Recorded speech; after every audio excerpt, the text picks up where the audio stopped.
Yo, what it do, y'all?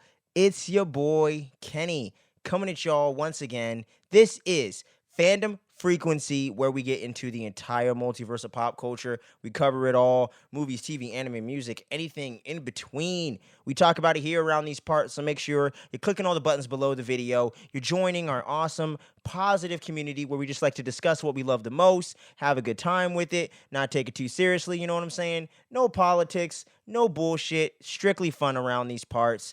And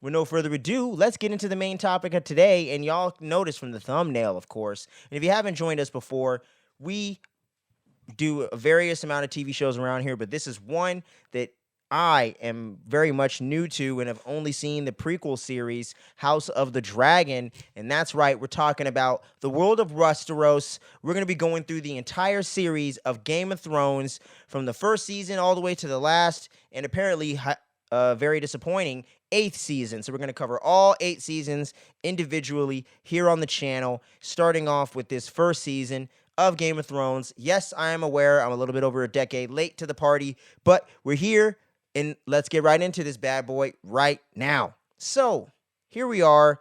I'm finally catching up on essentially the biggest TV show of the previous decade. Not necessarily saying it's the best, not necessarily saying there weren't shows that you could argue are in contention for that top spot. Breaking Bad, Stranger Things, even though it started towards the latter half.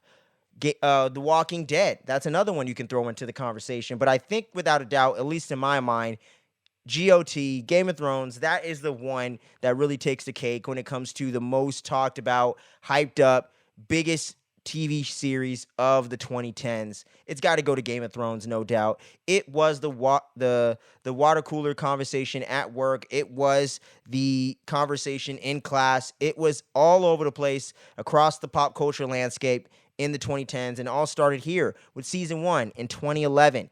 And just for context here, I wasn't a fan of the series during the initial run. I was actually right in the middle of it was around this time back in 2011. So the spring of 2011. So I would have been a junior in high school.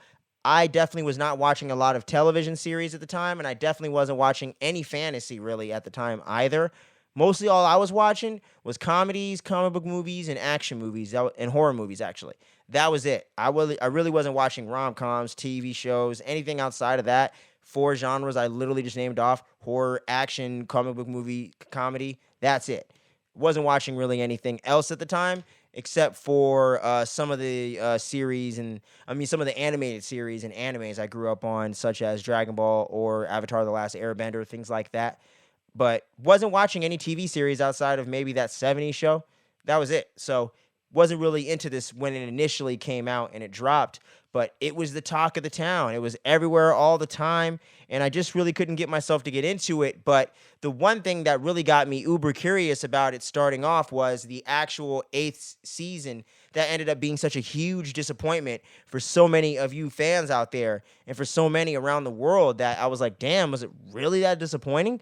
Maybe I'm gonna have to give this show a shot and see what all the hype was about and what led to this huge disappointment. Similar, and you know, the one thing that it reminded me of, but not necessarily from my own personal experience with this movie, but it reminded me of that with the fandom and the overall disappointment, but hype going into it, was Star Wars Episode 8, The Last Jedi, when that dropped in December of 2017. I remember the hype from the end of 2015 when Force Awakens dropped into 2017 with Rogue One dropping in between. It was like kumbaya time of Star Wars, if there's ever been any, since the late 80s, early 90s, after the OG trilogy, because every fan essentially was excited, and whether you loved the last movie or not, you were excited about where Star Wars was going to go. But once that 8th movie dropped, The Last Jedi, it completely split the fan base. Was one of the worst reviewed movies out there in like the YouTube kind of fandom landscape. The critics seemed to love it at the time. It made a lot of money, but it definitely was a huge disappointment for a lot of fans. I had my own issues with it, but it definitely was not living up to the standards that had been kind of established beforehand earlier back in the day. So this kind of reminded me of that with Game of Thrones season 8. So I was like, you know what? I think I'm going to give this show a shot down the line. We'll get to it when we get to it. But I think now that I'm more into TV these days, and we're talking the late 2010s, 2018, something like that, when I was getting interested in that, 2019, I was like, you know what? I watch a lot more TV these days. I'll give it a shot eventually. And then the one thing that really put me over the edge and made me for sure make a commitment to eventually watch this series was when House of the Dragon dropped its first official trailer. And I've always was a big fan of dragons as a kid. I always loved that lore. I even had a whole book dedicated to it called Dragonology as a kid, and a lot of you 90s kids might know about that book as well. I believe I have a couple other buddies that had that book growing up as well. But I was really into dragons growing up and fantasy and things like that. So it kind of harkened back to those days for me when I was reading Aragon and all these different things. So I was like, you know what? I'm gonna give this House of the Dragon a shot. It's strictly about the Targaryens, you know what I mean? It's about one specific house in the Seven Realms, in the world of Westeros, in this whole franchise. So it's a way for fans or nerds like me really to become a fan and for me to get a small taste of what it has to offer, to get an idea of what the world is and how it all works and everything like that. So once I saw that series, it blew me away. I loved it. I did think it had some slower moments that definitely dragged a little bit, but overall, I loved House of the Dragon last year. Y'all can see our reviews that we did on the channel. Me, Skippy, several other people here on the channel. We all did reviews for it throughout the entire run and cannot wait for that second season. But now it is time to talk about the real topic at hand here, and that is the very first premiere season of Game of Thrones. And I gotta say, right off the bat, my initial thoughts of it, just my overall feeling, damn good series. Really awesome introduction to these characters and to this world of Westeros, and our protagonist kind of leading us into the story, kind of being the Stark family, led by Sean Bean's character of Ned Stark, and that whole clan right there kind of leading the charge in the sense of him becoming the king's hand and getting us into this whole Iron Throne struggle that's going on in King's Landing in the capital, and essentially which is the same location that we spent the majority of House of the Dragon with the Targaryens back when they ruled over everything. Because back in those days, for those that maybe don't know but are checking out this review, they were the top dogs of the seven kingdoms. They ruled over everything. They had a bunch of dragons, and the Targaryens, they were some bad motherfuckers, and you didn't want to step to them. A little too much incest going on. We'll get to that eventually when we get more into the plot details. So warning, don't get triggered, y'all. It's just in the show. Let's all, But yeah, crazy stuff. And now the Targaryens are long a thing of the past. Barely any of them around, Order 66 style. They're all scattered around the seven kingdoms. You got a couple of those peeps rolling around. When you see those blonde peeps, it's them. And there's a couple of them running around. And one of the few Targaryens that's actually introduced into the show and is represented in the show by Emilia Clarke's character of Daenerys Targaryen. And she is definitely one of my favorite characters in there. But getting more focused here are my overall thoughts. I really like the show.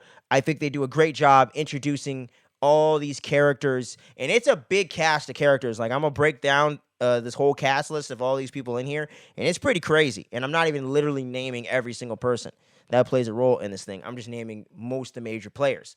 And it's like at least 24 or so characters really that really represent all these different clans and houses in the Seven Kingdoms that are vying for control of the Iron Throne. Hence the Game of Thrones, when freaking Cersei herself name drops that later on in the series. It's all a power struggle for this Iron Throne. For those of you that know that, and for those that don't, now you know. But it's all a struggle for that, and right now it is in possession of Robert Baratheon and Cersei Lannister. They are the current king and queen of the Seven Kingdoms, and Robert Baratheon, he happens to be Ned Stark's best friend, so there's a whole big conflict over that. And just the way they introduce you to these characters and to the lore, it isn't confusing. You don't get lost. And when the action hits, the action fucking hits, man. It's a lot of people sitting around monologuing, talking, a lot of that kind of drama type of stuff going on. And I'm normally not into that sort of thing for television series, because for me, hours and hours and hours of that can get a little bit dull after a while. But this is one of the few series that's able to pull it off with the politics and the familial struggles and relationship drama and all that. The way they're able to like weave in this like soap opera esque type storytelling with this epic fantasy adventure, action type of vibe to it, some thriller aspects to it, and some really hard edge violence and some very uncomfortable subjects and stuff like that getting introduced into the show. And I love the way that the show really just doesn't give a fuck, like they just say the craziest shit. People would do violent, nasty, crazy stuff that you normally just don't see, but it's kind of accurate to the world that they're portraying and kind of harkens back to those really harsh, barbaric times of Vikings and medieval times with knights and guards and things of that nature. So it definitely rings true here in the vibe of the show. And I really love how they just don't pull any punches. When people get chopped up, guts go flying and blood is spilling. And heads are rolling. Literally, man. Heads will roll. And I ain't talking Crystal Castles, man. The shit is insane. And I just absolutely love that. So y'all know the horror fan of me is definitely gonna love the Carnage Candy. You gotta love it. You gotta love it.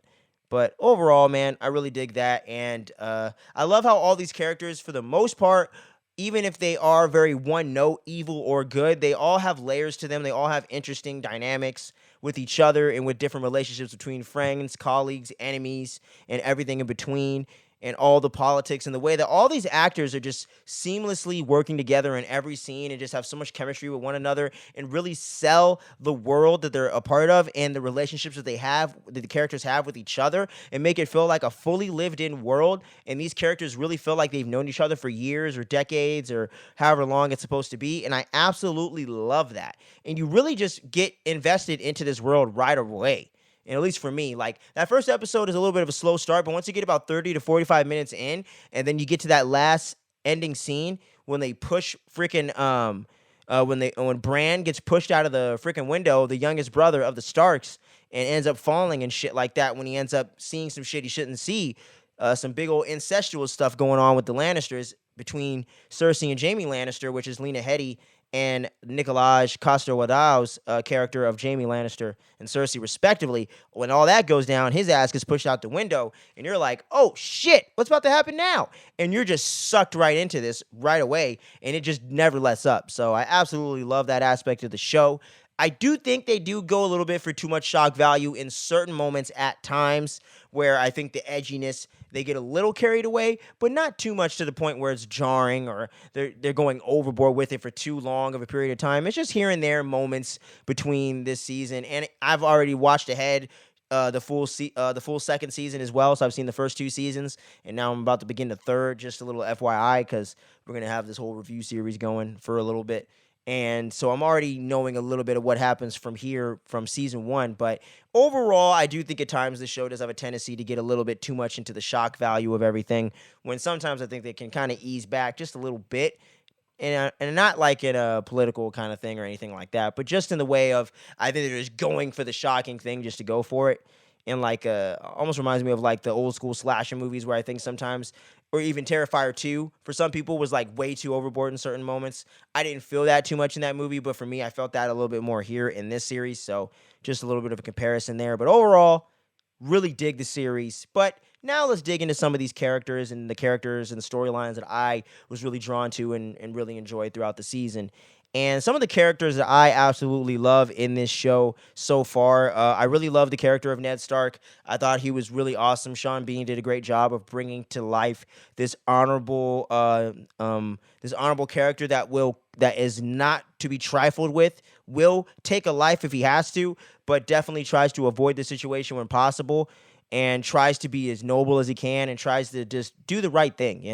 And when he ends up finding out how Joffrey is an illegitimate child between an incestual relationship and all that, and doesn't actually have the right to take the throne after Robert Baratheon is murdered, and all that is orchestrated by Cersei, Lena Headey's character, Lena Headey.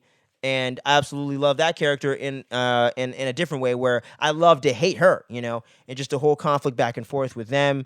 But yeah, Ned Stark is just such an awesome character. I really, really dig Sean Bean, and he's always awesome in these fantasy things between this and Lord of the Rings. Really underrated actor, in my opinion. Always really dug Sean Bean as well in there. And, you got to mention the great Kit Harington as Jon Snow up in this thing. And I do think this first season does have him meander a little bit. I don't think he has really much to contribute or do in this first season. But as the show progresses, now that I'm getting into that third season in my binge here, I do see where his importance is starting to come in a little bit more and see his role in the show. So I think as time goes on and he gets into the Night's Watch and as things progress with his storyline, it definitely gets a lot more interesting.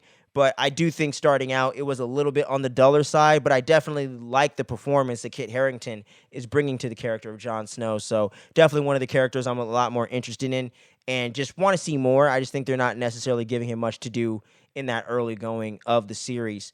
But once you see Ned Stark go, man, that whole sacrifice of Ned Stark, when he has to essentially go against what he said originally about the king and all that stuff and about what was really going on behind the scenes and ends up getting executed in public by getting beheaded. Man, that shit is intense, man. Freaking Sansa sees it and all that stuff. And his daughter Sansa Stark, played by Sophie Turner, of course, that character. And man, it's intense. But yeah, it's really crazy stuff, man.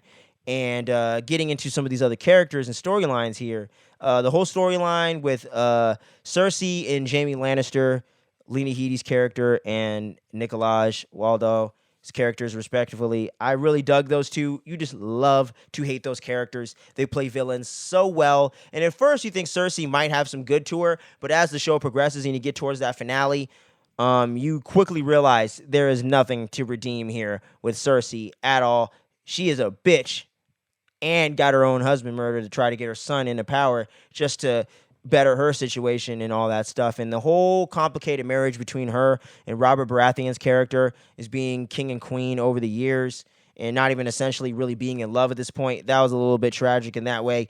But, you hate Cersei, so you're not really feeling too bad for her at the end of the day. But really, really love Lena Headey's performance in this series as Cersei. She does such a great job at playing this conniving, evil character that presents warmth on the surface when need be, but definitely can just flip it on a dime.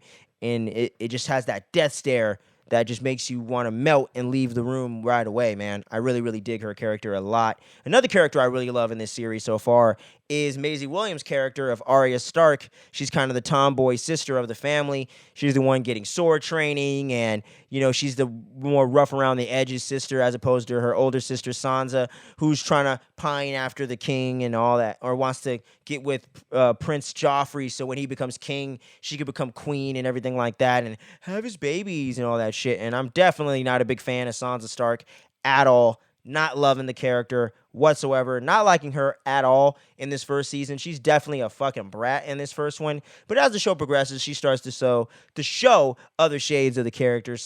And I really do dig Sophie Turner's performance as the character. I think she does a lot of really good work with her, especially being just a teenager at the time when she filmed this series. Does a really, really great job with the performance. But Maisie Williams' character of Arya Stark, that's my girl right there. No weirdness intended. And I really, really dig that character, man. I really like how she's like that rough kind of, reminds me of like X-23 and Logan or something like that. Like just like this rough around the edges girl that, she's definitely still got her feminine qualities about her, but she's definitely not one you want to fuck with and is willing to get down and dirty with the fellas and everything like that, but doesn't necessarily not own up to being a woman and doesn't embrace that side of herself or not a woman, but a girl at the same time. But she just, wants to get out there and be in the fight and do what her fathers or do what her father and her brothers do. So I really, really dug her character as well. And as the show progresses, I definitely think she's just getting more and more interesting. And I can't wait to see what happens with her down the line as she starts to get a little older, since the show goes on for years, obviously. So can't wait to see what happens with her. And getting into Daenerys, of course, Emilia Clarke's character, I really dig her as well and the whole journey she was going on with being married off to Khal Drogo, a.k.a. Jason Momoa's character, who I haven't mentioned much to this point now, obviously, but wanted to save him for this portion. And the whole relationship that builds between Khal Drogo and Daenerys is kind of heartbreaking in a sense, and you kind of do buy into their relationship in the way to where at first it seems very awkward, very uncomfortable, a little bit on the fucked up side. But as time progresses and she gets a little more ownership in their relationship and gets a little bit more independence in that way, and doesn't necessarily make him any weaker or anything like that, because his men and his crew with the Dothraki definitely don't want to fuck with him, and they definitely don't too often, and he still has that commanding power over his men. But with her becoming the new Khaleesi, or queen in their culture, if you will, that whole storyline building between them two and their relationship, and her inevitably getting pregnant and inevitably losing their child, just really, really hit me in the feels, man. And regardless of Daenerys maybe not being the best person out there in the world, she's far from the worst. And I've seen a lot of worse people out there. And even though Khal Drogo definitely is not a great dude, I definitely felt for him in that way, just as a human being losing a child you created and were going to bring into the world, and the way that he ends up dying as well, and she gets betrayed by the witch that promises to bring him back, and that whole genie in a lamp situation, that whole thing played out the way I expected, but definitely was a little bit sad. But I'm really interested to see where things are going to go in the future with the Mother of Dragons, because when she gets the dragons in the second season and beyond, things are really going to start to get a lot more interesting with her, and the whole way that her brother Viserys is taken out with his own crown of gold, if you will, and it's not exactly the crown the homie was looking for, and that whole scene played out in such a gruesome fashion, but I loved it, and I loved the way that he ended up getting his, because he was a little weird and definitely was somewhat abusive, and didn't treat his sister very well either. So definitely was kind of glad he got his at the end of the day. And although many people in this world of Westeros are bad and don't necessarily get their just due, a lot of them do. So I like that balance of the show, where some bad people like Cersei or Joffrey, the Lannisters, anything like that, they get away with things, but not everybody gets away scot-free in this thing. So people do get their just desserts at times, and I definitely enjoy that aspect of the show. And I can't forget to mention, essentially, who's becoming quickly my favorite character of the show as I progressed with it. But in this first season, he doesn't have the biggest storyline necessarily. He's kind of meandering around, sleeping around with the call girls and kind of just doing his thing, partying and whatnot. But he is a little bit of the black sheep of the family, and I'm talking about Tyrion Lannister, played by the great Peter Dinklage. And I absolutely love this character, and just related to him on Jump Street, just being kind of like an outcast and not necessarily being accepted by his family and accepted by everyone else around him as an equal. Not that my family doesn't, treat me well or something like that, but I've been an outcast in certain circles and certain places, like in school and whatnot, as a kid or growing up and things like that. Or I also feel like I don't always fit in, with the popular crowd and whatnot, and never really did. So I always kind of relate to these type of characters. So Tyrion Lannister, he's so endearing the way that Peter Dinklage plays him too. You just can't help but love the guy. So that also helps in the way that he's actually kind of a good person, He doesn't necessarily fuck people over or take advantage of women or do anything bad like that, like a lot of people do in the world of Westeros. So I thoroughly enjoyed Tyrion Lannister's introduction in this first season, and as the show progresses, he is quickly becoming my favorite character. So don't be surprised if in that season 2, season 3, or beyond in those reviews, if I end up mentioning that, because I love me some Tyrion Lannister. That is for sure. Let me see here. Is there any character I did not bring up that I wanted to bring up? I really like Caitlyn Lannister as well, played by Michelle Farrelly, the mother of everyone. Richard Madden, I think, does a great job as Robb Stark as well. I like all the Starks in general, but I believe those are all the big characters I mostly wanted to mention. Oh yeah, Tywin Lannister, played by Charles Dace. That guy is a despicable son of a bitch right there that treats Tyrion like absolute shit, and I hate him for it, but the actor is so damn good. It's going to be interesting to see where that character goes. And Littlefinger, I can't end this review without talking about Littlefinger's bitch ass. That motherfucker is the worst, man. He will betray or play anyone to get his way. And Ned Stark lost his head all because of this guy. So it's terrible stuff, man. But that's pretty much it for all the main characters and the main storylines I wanted to mention in this first season. damn good start to a TV series, and I'm definitely starting to understand where a lot of that hype was coming from. But what says you? Did you enjoy season 1 of Game of Thrones as much as I did, or did you enjoy it more? Was Game of Thrones your favorite series while it was on TV back between 2011 and 2019? Have you not caught up on the show yet, and is this your first time watching?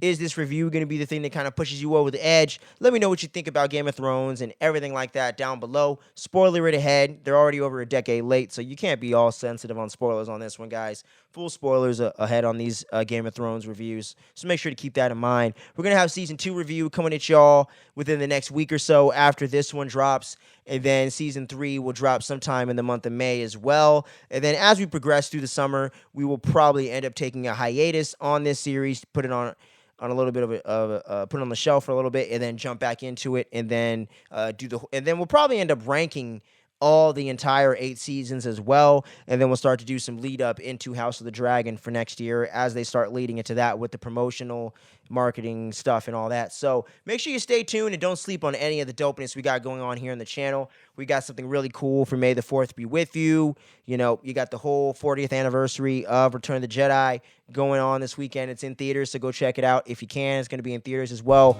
in the Southern California area and other places, so make sure you check your Fandangos, your Googles, and all that. And yeah, thanks for watching. Thanks for listening. We're going to catch y'all again real soon if you want some more Game of Thrones and that Season 2 review, and we got plenty more content. Click around the channel, click around that podcast feed for the audio. Make sure you stay safe out there, and until next time, peace out, y'all.